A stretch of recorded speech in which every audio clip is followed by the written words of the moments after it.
Se ha dicho que debemos entrenar nuestra inteligencia artificial. ¿A quién no le ha pasado que le solicitamos cualquier cosa y la inteligencia artificial nos dice algo totalmente distinto o no esperado conforme nuestra área de expertise?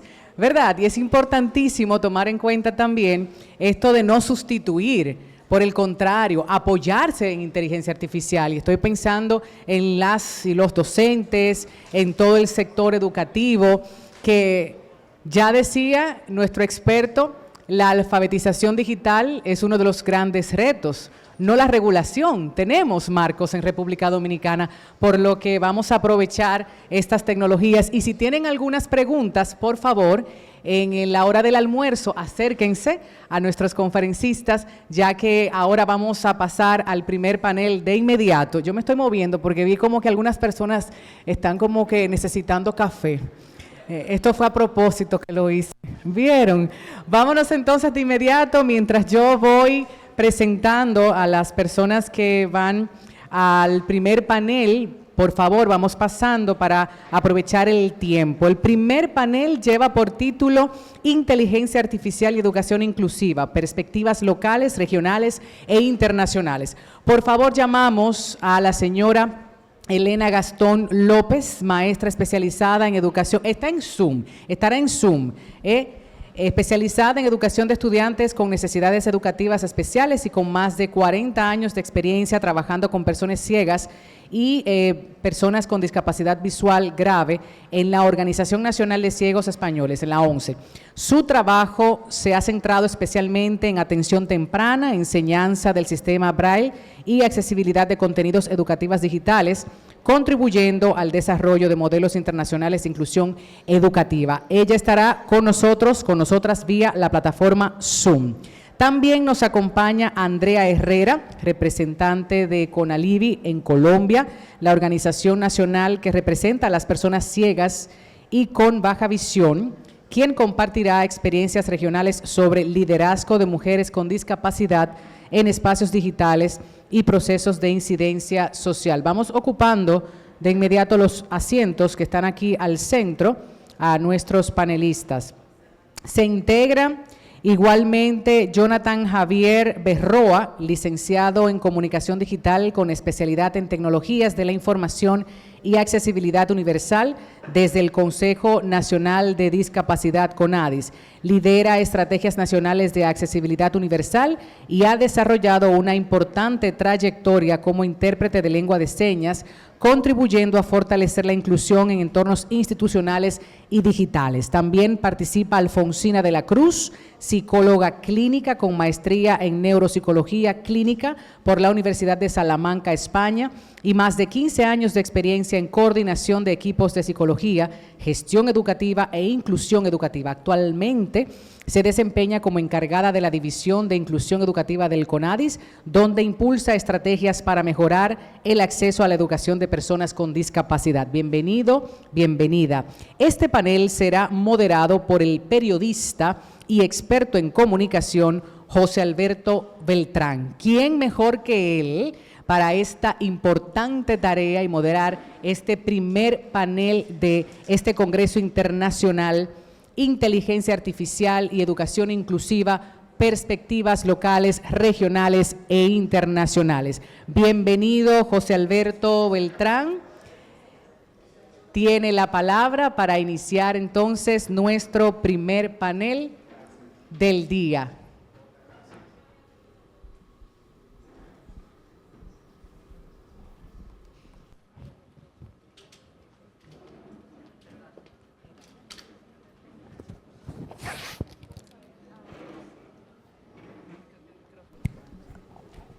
Bueno, buenos días. Es interesantísimo poder tener esta conversación en este momento con... Bueno, creo, ahora sí se me escucha mejor.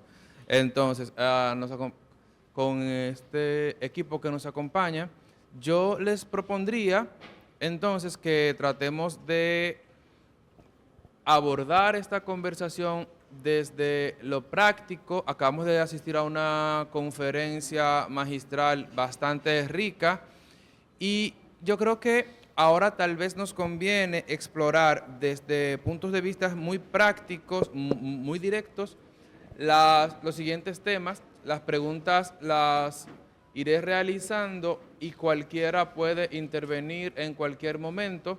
Vamos a hacer un pequeño espacio para que quienes están de manera virtual puedan intervenir.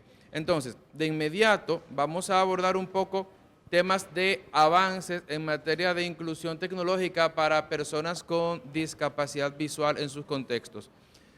Todas tienen presente cómo hace escasos 15, 20 años acceder a distintas herramientas de tecnología era muy difícil, o sea, difícil nivel Dios, por lo menos en República Dominicana, pero creo que en toda Latinoamérica, y se hacían muchos esfuerzos, había quienes trabajaban que si diseñando scripts, que si diseñando cualquier tipo de recurso alternativo para que los lectores de pantalla pudieran asumir los retos. Hemos avanzado mucho en ese sentido, pero más allá de eso, entonces me gustaría que abordáramos, y esta es la pregunta, ¿cuáles han sido los avances más significativos que hemos tenido en materia de inclusión tecnológica para personas con discapacidad visual recientemente?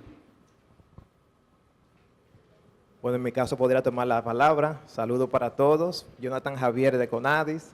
Por aquí tienen una persona, un morenito, con algunas canas. El día de hoy traigo un saco gris y estaré con ustedes. Para esta pregunta, igual preparé algunas imágenes. No sé si podía ser el momento, Isabel, de proyectarlas. Creo que podía tomar unos minutitos y ver esos avances a nivel gubernamental. Vamos a ver si tenemos,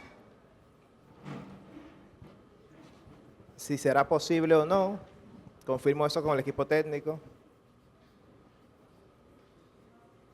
Y aún así les apoyo con esa respuesta directa.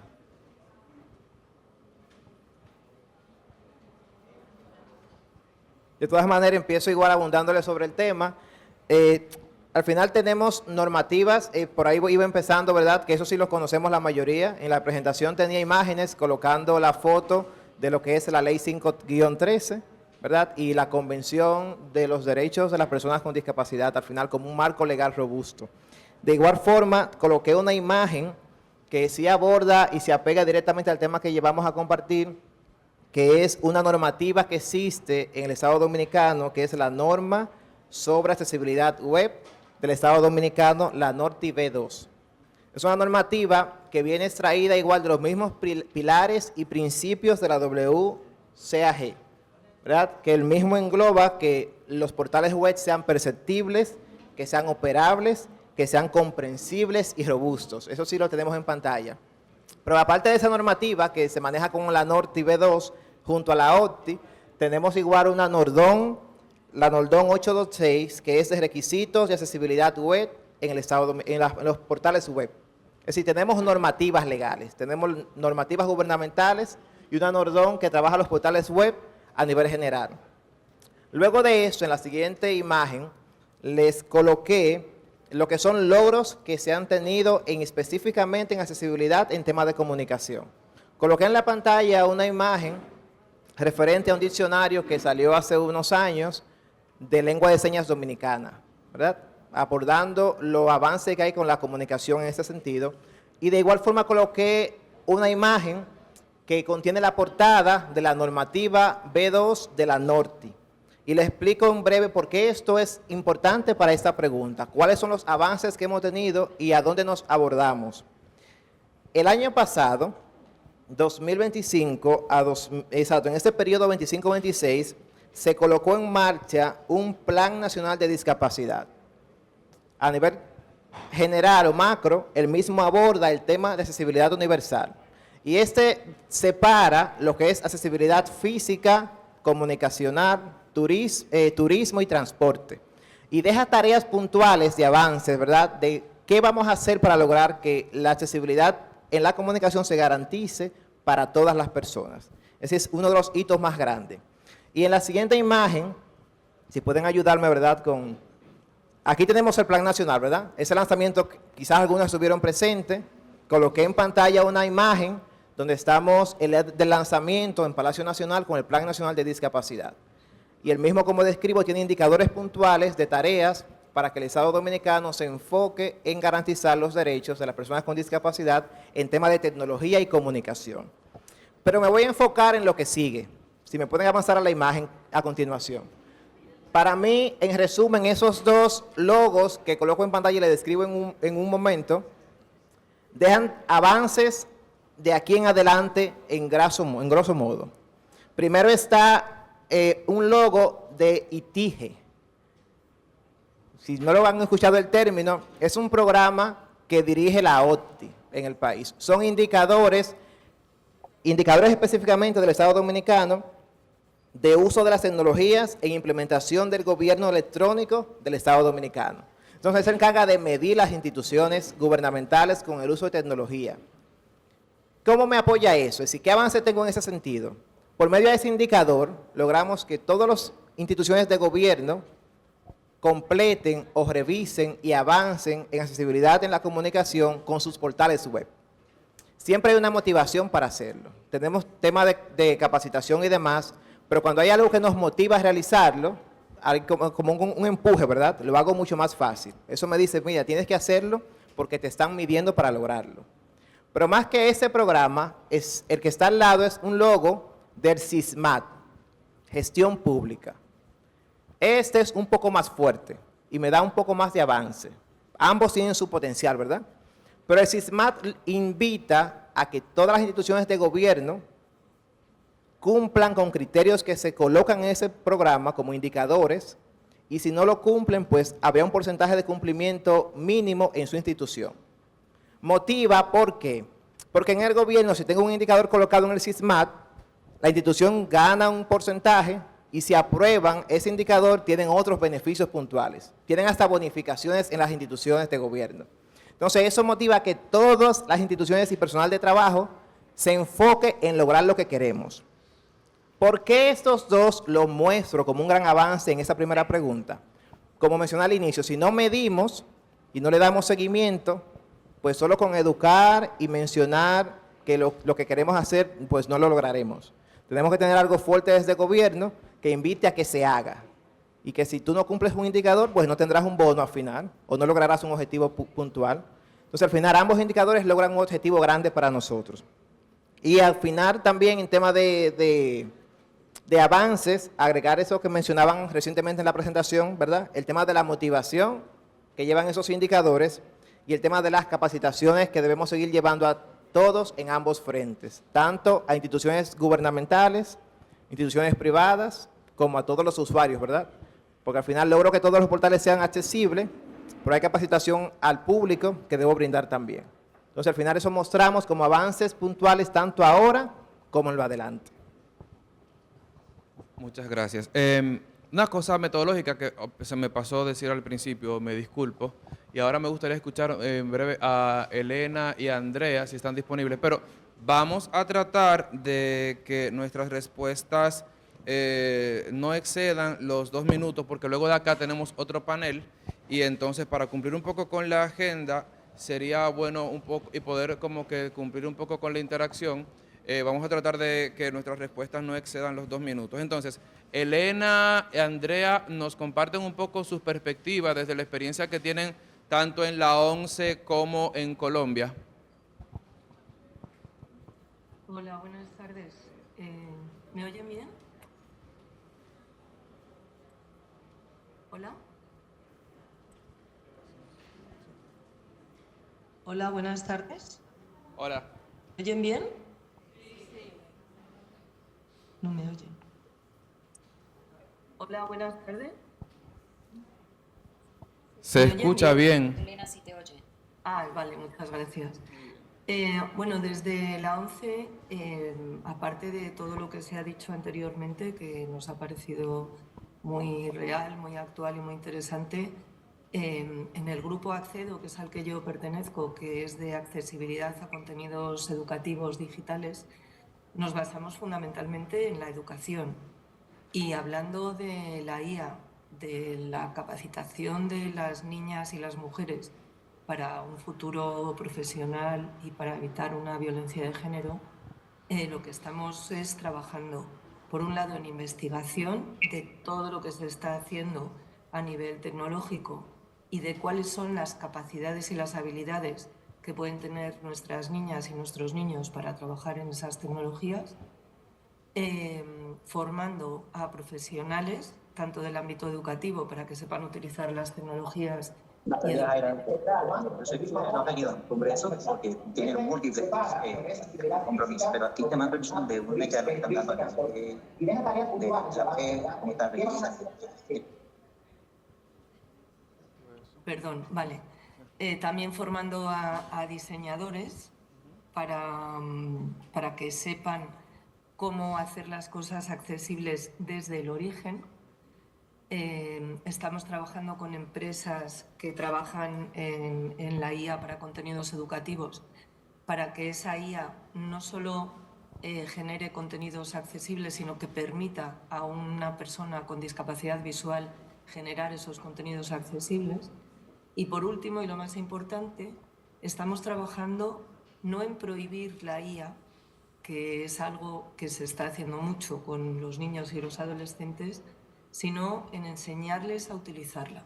Y enseñarles a utilizarla con rigor, con responsabilidad, con valores, para, por un lado, empoderarles a ellos, para evitar riesgos en su uso y para que realmente tengan esa potencialidad que la IA les va a dar de cara a su futuro personal y laboral. Muchísimas gracias. Andrea. Buenos días. Bueno, muchas gracias por invitarme a ser parte de este panel. Yo considero que desde mi perspectiva en Colombia y también en la región, los avances más significativos en cuanto a la inclusión digital se podrían agrupar en tres grupos principales. El primero, pues el acceso a herramientas accesibles o que permiten que las personas con discapacidad visual puedan tener esta inclusión, los que ya hemos mencionado a lo largo de este panel y de la charla magistral anterior. Lectores de pantalla incorporados en los dispositivos móviles, en los computadores, algunos aunque no incluidos directamente que se pueden instalar, aplicaciones que están diseñadas para este fin, que incluyen o integran la inteligencia artificial e incluso aplicaciones de inteligencia artificial que no están diseñadas de manera exclusiva para personas con discapacidad visual, pero que son de gran valor y utilidad para nosotras, las personas ciegas o con visión. Ese es el primer punto. El segundo punto, el tema de los avances en políticas, que también ya se ha mencionado. En Colombia, por ejemplo, tenemos una ley que nace obviamente desde la convención, que se aterriza en Colombia a través de la ley 1618, y a partir de esto se crea la ley que voy a mencionarles, que hace posible que las personas ciegas y con baja visión del país puedan acceder al lector de pantalla JAWS y al magnificador Zoom Test de manera gratuita para poder pues, desarrollarse de manera autónoma en cualquiera sea el entorno. Pero no solamente para las personas ciegas y con baja visión, sino para empresas, escuelas e instituciones, porque obviamente en todos los espacios es importante que haya ese acceso. Y el tercer punto, que también considero muy importante, donde ha habido avances, es en la participación. Claramente, el poder tener estas herramientas, tener el lector de pantalla y el conocimiento permite que las personas no solamente sean consumidoras o que sean pacientes de receptores de estas tecnologías, sino que además tengan un rol activo, que se formen de manera digital, que formen de manera digital, que participen, que se crean redes, por ejemplo, de mujeres para generar incidencia y que expresen su sentir, sus opiniones y cualquier cosa que deseen a través del entorno digital. Buenísimo. Tanto lo que dice Elena como lo que cuenta Andrea son experiencias muy interesantes y me llevan entonces, cuando ustedes recuerdan que cuando surgió ChatGPT a principios era como un boom, era la novedad, el asombro de la inteligencia artificial y posteriormente se hicieron muchos ejercicios. Algunos hicimos el ejercicio de someterle a la inteligencia artificial puestos de trabajo y contextualizo esto para hacer la pregunta. Le presentábamos perfiles de distintas personas con distintos niveles de cualificación aplicando a un puesto de trabajo, y la inteligencia artificial, en este caso ChatGPT, luego se hizo también con Gemini, tenía el rol de recomendar a qué persona convendría contratar. En la mayoría de los casos, en principio, la inteligencia artificial recomendaba contratar a personas menos cualificadas, pero sin discapacidad. Y eso habla de los sesgos con los que se entrenó la inteligencia artificial. Hay un montón de ejemplos más, pero siempre ese me impactó mucho y me lleva a preguntar entonces, porque aquí por suerte contamos con Jonathan, con Alfonsina, como que todo el panel tiene un expertise técnico muy alto. De repente, ¿qué barreras estructurales existen en torno al acceso a tecnología por parte de las personas con discapacidad visual y cómo podemos superarlas a través de cooperación internacional y de políticas públicas? Bien, buenos días para todos. Gracias por invitarnos a este importante congreso. Interesante lo que mencionas, y aunque se ha avanzado bastante y pudiéramos enumerar muchos esfuerzos que se están realizando, y no solo esfuerzos, tenemos resultados de lo que se está haciendo no solamente a nivel gubernamental, sino también a nivel de las instituciones de sociedad civil y de las agencias de cooperación internacional. Y voy a mencionar un ejemplo palpable. Yo soy muy práctica, me gusta mucho hablar desde la práctica y el ejemplo. Actualmente estamos desarrollando un programa piloto en la ciudad de Mao que vamos a replicarlo en las demás provincias del país, que nace de una cooperación de la Agencia Internacional de Cooperación Japonesa, JICA. A raíz de esta formación, aparte de nuestro personal allá en Japón sobre inclusión educativa, nació este proyecto. Y lo que buscamos es, y ya lo hemos logrado porque ya instituimos el comité de apoyo, logramos crear un comité de apoyo que está integrado por academia, por gobierno local y por sociedad civil. ¿Cuál es el objetivo de esta mancuerna, de esta colaboración? Que este comité de apoyo se encargue de identificar personas con discapacidad que tengan deseos de acceder a educación superior y de esta manera identificar las barreras que se lo están impidiendo y trabajar para eliminar esas barreras, crear la plataforma e identificar los recursos para que estas personas puedan acceder a la educación superior.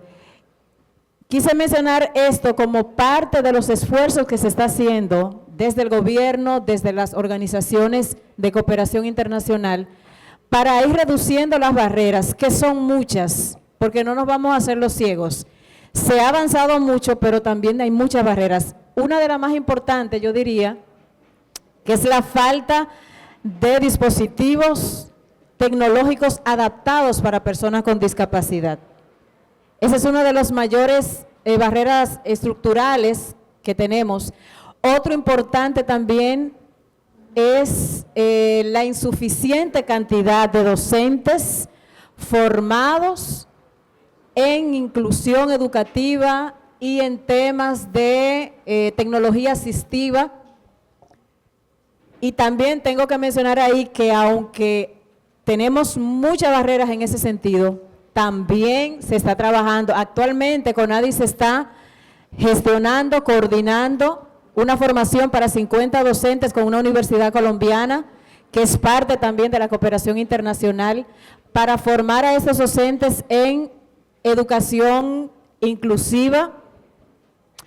De igual forma, como mencionaba Jonathan ahorita, en nuestro plan de discapacidad que fue lanzado el año pasado, uno de los objetivos más fuertes en el ámbito de inclusión es que desde la educación superior se establezca una serie de materias transversales sobre educación inclusiva, no solamente para personas que estudien educación especial, sino para todas las carreras, que todos los profesionales puedan ser formados en conceptos básicos y generales sobre educación, y que aquellas carreras que están destinadas a especialmente el área de inclusión o de discapacidad, pues sean reforzadas y que nosotros tengamos que los maestros que egresen del sistema universitario puedan salir preparados, no solamente como lo está haciendo el MINER actualmente, que tiene un sinnúmero de formaciones, diplomados, maestrías dirigidas a la educación inclusiva, que lo aplaudimos muchísimo y el MINER está trabajando bastante en ese aspecto, sino que desde que el maestro o cualquier profesional de cualquier otra profesión o disciplina pueda ser formado en educación inclusiva y que no sea por opción, sino que sea una obligación que todos tengan que cursar. ¿Por qué? Porque la discapacidad es transversal. Entonces, las personas con discapacidad están en todos los ámbitos, están en todos los ambientes, están en todas las carreras, están en todos los servicios y por lo tanto todo profesional y toda persona, todo ciudadano debe estar formado en educación inclusiva. Buenísimo. Elena, entonces. Bueno, en nuestro caso la realidad y la situación es otra, porque sí que en España la inclusión y especialmente en el alumnado con ceguera y deficiencia visual grave es del 99% del alumnado. Y la formación en educación inclusiva se da en las escuelas del profesorado. Pero tenemos barreras estructurales, por supuesto, que en nuestro caso la primera, diría yo, es el miedo al uso de la tecnología por parte de los propios docentes. Eso hace que no les permitan a los niños utilizarla de forma adecuada y sobre todo que no les eduquen en la utilización sana de las tecnologías. Por otro lado, la concienciación de las empresas a la hora de generar productos realmente accesibles desde el origen. A nosotros nos vienen muchas empresas mostrándonos software educativo, pero quieren que se lo hagamos accesible cuando ya está el software terminado y eso genera un coste tan impresionante en tiempo como en dinero que luego no lo realizan. Y otra barrera grande es que, aunque la legislación existe, porque tenemos mucha legislación sobre accesibilidad, no se hace cumplir. No hay una cláusula en los pliegos de contratos donde diga que si un producto no es accesible no se va a dar una licitación para usarlo en las escuelas, por ejemplo. Y eso sí que es una gran barrera. Y luego hay otra barrera que no se ha analizado mucho hasta ahora, pero la estamos analizando, que es que antiguamente en las escuelas ordinarias había clases de informática, de forma que todos los niños tenían una formación básica no en la tecnología, sino en el uso de ella para sus trabajos escolares, para sus empleos, etc. ¿Qué ocurre? Que ahora, en el caso de los alumnos con discapacidad visual, esta asignatura ya no existe, pero ellos siguen teniendo la necesidad de una formación no solo en tiflotecnología, no solo en aprender qué es la línea Braille, por ejemplo, o qué es el JAWS y aprender a manejarlo, sino en cómo utilizar eso para un documento de texto, para una presentación, para un documento compartido, y eso falta. Y no hay ni concienciación, ni profesionales formados, ni horario para realizar esa formación. Y la última barrera, que yo creo que esa es internacional, y se ha hablado ya del tema de sesgos, es un tema de valores. La IA muestra los valores que un diseñador tiene detrás. La IA muestra los valores que un usuario tiene al preguntar y al recibir respuestas. Entonces, para nosotros, la educación es la base absoluta para el manejo de la tecnología y el compromiso humano de utilizar las tecnologías con ética.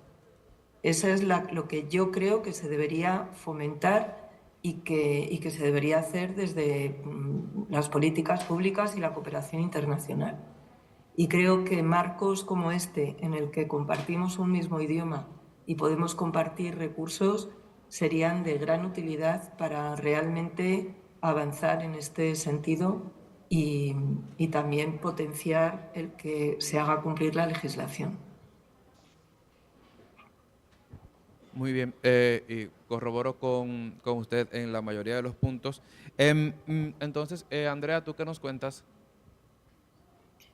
Gracias, yo también estoy muy de acuerdo con lo que Elena menciona y quisiera sumar a eso una barrera estructural que es de acceso. ¿Cómo así?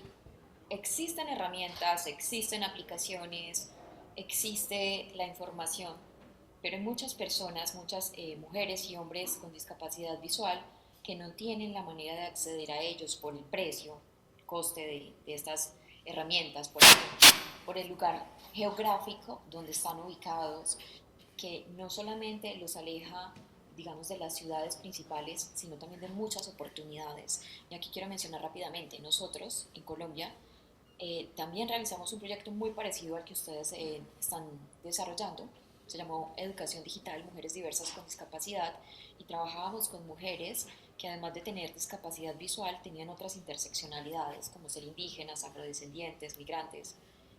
Y nuestro propósito fue trabajar con mujeres indígenas. Lo logramos, pero no al nivel que queríamos, porque aunque nosotros teníamos como parte del proyecto la posibilidad de dotar a las mujeres con el dispositivo, era muy difícil, fue muy difícil llegar a ciertas mujeres en territorios donde la mayoría de la población es indígena.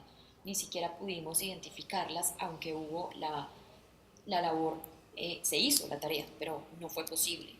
Entonces, esas barreras son enormes y en esta región sí que son ciertas. No es lo mismo ser un hombre o una mujer con discapacidad visual en una ciudad que en un pueblo o incluso en una zona aún más rural.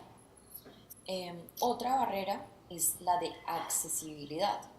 Claro, yo puedo tener un dispositivo que me permita acceder a la información, pero si esta información no está bien diseñada, si los sitios web, por ejemplo, no están diseñados cumpliendo con los estándares que, como ya se mencionó, se sabe que existen y que se deberían cumplir, pero que no se cumplen, pues esta herramienta se encuentra con un muro o con un abismo que no puede cruzar. Esa es una segunda barrera que es muy, muy importante. Y bueno, una tercera es la formación. Hay mucha formación en este momento disponible, pero todavía sigue habiendo mucha población sin tener el conocimiento adecuado. No es suficiente tener un dispositivo, un computador, un celular y saber cómo contestar una llamada o, no sé, buscar una canción, que son cosas muy importantes, pero que no son suficientes si lo que queremos realmente es cerrar brechas y hacer posible que las oportunidades o la garantía de derechos más bien sea de todos. Hay que formar para que esa herramienta sea bien utilizada. ¿Y cómo se puede esto, pues, mitigar? Pues justamente trabajando, siendo conscientes de las barreras y buscando las formas de eliminarlas, cumpliendo con lo que ya se comprometió cada parte. Me refiero, ya las normas existen, entonces como lo mencionaba ahorita, si las normas ya existen, cumplámoslas. Eso es importante, exijamos su cumplimiento. Y la cooperación internacional, ¿cómo puede también contribuir? Pues como siento yo que lo han estado haciendo en proyectos como este, como el de ustedes, como el nuestro, y tener presente que ellos, la cooperación internacional, al ser quien financia, también tiene la posibilidad, la gran posibilidad de determinar en qué se invierte lo que están proporcionando. Eso ayuda mucho a que entonces con esos recursos se pueda lograr ir cerrando esas barreras o cerrando esas brechas. Buenísimo. Y sí, hay un montón de desafíos todavía en esa línea. Para introducir la siguiente pregunta, les voy a hacer un cuento muy, muy, muy breve.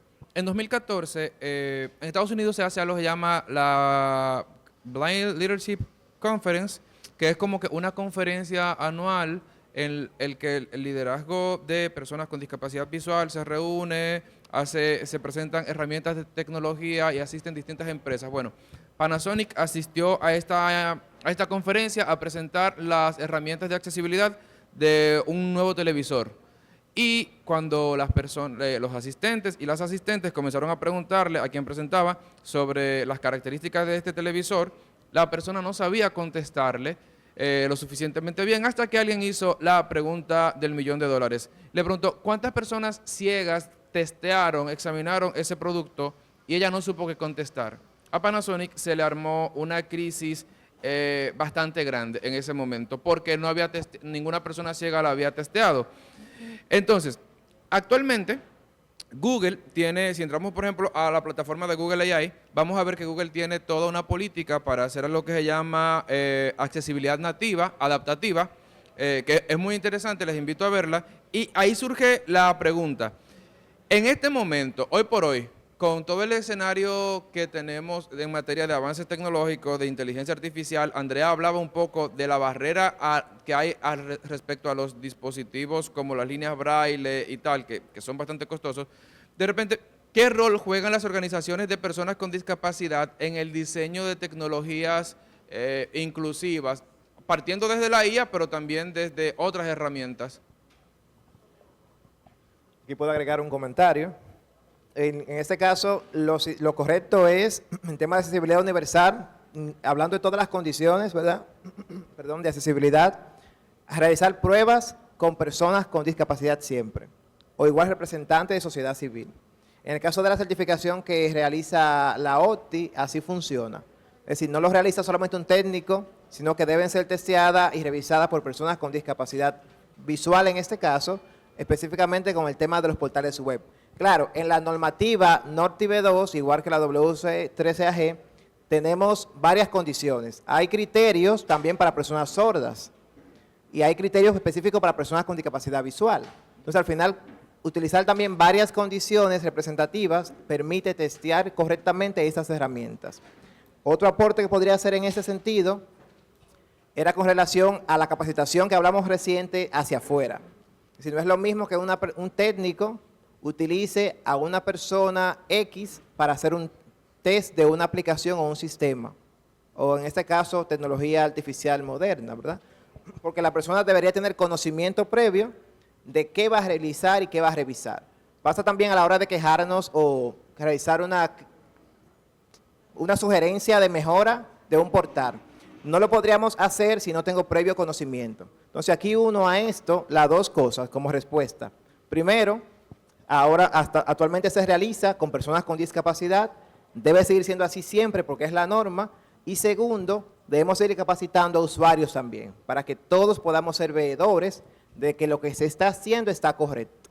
No es simplemente yo ver el portal y puedo leer mi lector pudo tener acceso a sus títulos y temas y algunos documentos, sino que toda la información que esté en el portal es accesible. Pero para eso debo tener un conocimiento previo de lo que voy a hacer. Entonces hay una capacidad de un lado que es trabajar con personas con discapacidad y del otro lado brindar conocimientos para que todos manejemos la información correctamente. Hay una frase que usa mucho la comunidad con discapacidad y es nada para nosotros sin nosotros. Y esa es una gran realidad. No se puede diseñar ningún instrumento, ni se puede diseñar ningún tipo de políticas públicas en favor de la comunidad con discapacidad si ellos no forman parte de la misma. Y en ese sentido quiero felicitar escenarios como estos porque son los que paulatinamente van poniendo en el mapa y van levantando las manos para decirle al Estado, para decirle a la sociedad, estamos aquí y nos tienen que tomar en cuenta. Esa es una parte importantísima del trabajo que hace la sociedad civil, es empujar porque tenemos que reconocer, hay grupos vulnerables dentro de las sociedades que lamentablemente si no hacen bulla, muchas veces, y cuando digo bulla los dominicanos me entienden perfectamente, pues muchas veces no hay una visibilidad. Entonces, escenarios como estos, que la sociedad civil diga, estoy aquí y tienen que tomarnos en cuenta y hacer valer sus derechos, es muy importante para que su voz y su opinión sea tomada en cuenta. Muy bien. Elena. Sí, efectivamente. O sea, las asociaciones de personas con discapacidad, por supuesto, tienen el principal rol de concienciación, pero también de asesoramiento y difusión. Por un lado, el hacer cumplir la ley, el empujar a las empresas para que cumplan la ley, a las administraciones para que la hagan cumplir, es importantísimo. Pero también encontrar aquellas empresas, aquellos diseñadores que realmente están haciendo las cosas bien, que están trabajando con accesibilidad y con buenas prácticas, y difundirlo y llevarlo a sus páginas web y comentarlo en congresos, etcétera, también es esencial. Pero otra cosa muy importante, hemos hablado de nada con nosotros pero sin nosotros, es fomentar el empleo de personas con discapacidad en las empresas de diseño. Y es lo que en España llamamos la pescadilla que se muerde la cola. Si damos una buena formación a los niños y niñas con discapacidad, serán capaces de estudiar temas de tecnología, serán capaces de hacer carreras tecnológicas. En la medida en que puedan hacer carreras tecnológicas, las empresas los contratarán y en la medida que contraten a personas con discapacidad mejorarán su accesibilidad y así sucesivamente.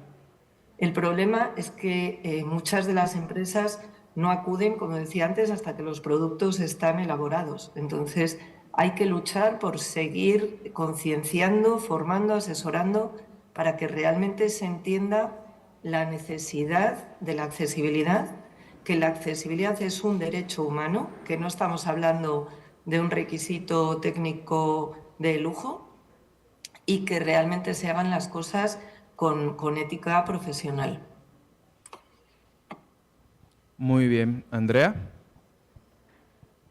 Sí, de nuevo completamente de acuerdo con lo que mencionan los compañeros, lo que menciona Elena, y para allá iba. Es muy importante que las organizaciones de las personas con discapacidad participen en la hora del testeo, la evaluación, pero también del codiseño, de trabajar conjuntamente. Y para que esto pueda darse de manera efectiva, pues ya Elena lo explicó perfectamente. Yo quisiera sumar a esto también un rol muy importante de las organizaciones de las personas con discapacidad, y es ser garantes, buscar que sí realmente se cumplan las leyes que estén enfocadas a este punto del acceso digital.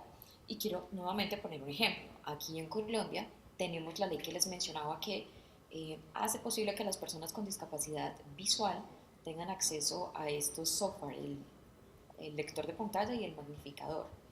Pero finalizando el 2024, anunciaron desde el Estado que ya no se iban a otorgar más licencias de estos software.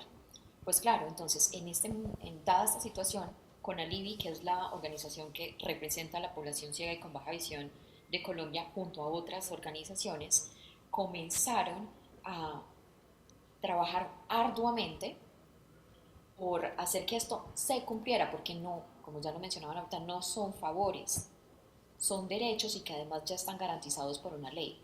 Entonces, bueno, se logró que después de reunirse con las personas responsables y las instituciones responsables en el país, estas licencias siguieran otorgándose y las personas con discapacidad visual vieran garantizado ese derecho. Entonces, hacer incidencia política también es uno de esos roles o de esas labores que puede hacer y que hacen las organizaciones de personas con discapacidad. Buenísimo. Me gusta mucho cómo concluye diciendo lo de la incidencia política, porque me recuerda esto que existe una leyenda, que yo no sé si es cierto, quiero pensar que sí, de que cuando se lanzó la película de Daredevil con Ben Affleck y Jennifer Garner, una serie de organizaciones en Estados Unidos comenzó a hacer movimientos y presión montándose en la fama que tenía la película, y que gracias a eso, posterior a esa presión que hicieron, fue que plataformas como Netflix comenzaron a incluir audiodescripción en su parrilla. Y ahora les quiero proponer un ejercicio muy básico. Vamos a hacer un pequeño juego.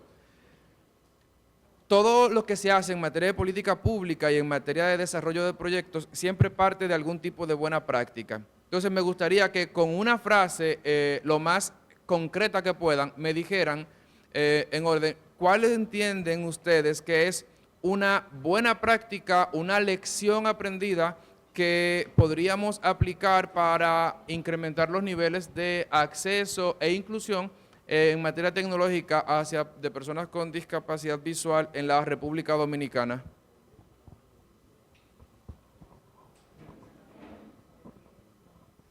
No sé si repetimos la pregunta o nos ayudas con el juego. Ok, vuelvo nuevamente. El juego es simple. Vamos a ver. En una frase, como que lo concreta que tú puedas, me vas a decir, ¿cuál tú entiendes que es una lección aprendida del contexto internacional que se podría aplicar a la República Dominicana en materia de acceso e inclusión tecnológica? Creo que lo resumiría con la frase de la pregunta anterior, que sería el trabajo en conjunto. Si al final no hacemos nada, es un lema, es lo que hemos hecho siempre, pero debe seguir siendo así, haciendo los trabajos y diseños solos, sin el sector. Nuestro trabajo en conjunto debe estar siempre, me quedaría con esa frase. Si vamos a hacer algo desde cero, debemos pensar que mañana será útil para todas las personas. Yo diría, desde mi experiencia con personas con discapacidad y ver el trabajo que se ha hecho no solamente a nivel nacional, sino también internacional, yo diría que toda persona, sin importar su discapacidad, ni la severidad de esta discapacidad, tiene pleno derecho, al igual que toda otra persona, y tiene habilidades y capacidades, algo que muchas veces se nos olvida, pero lo he visto en la experiencia y en el trabajo realizado por otras organizaciones y países. Toda persona con discapacidad, sin importar cuál sea, ni el nivel de discapacidad, tiene habilidades, tiene capacidades y sobre todo, tiene los mismos derechos que tengo yo. Yo diría, tanto en República Dominicana como en cualquier otro país, iniciar la tecnología desde las edades más tempranas, entendiendo por tecnología cualquier aparato que el niño tenga, desde darle a un radiocassette para que suene la música a encender y apagar la luz, algo que muchas veces no nos damos cuenta, pero a los niños con discapacidad se lo damos hecho y no les permitimos experimentar e investigar.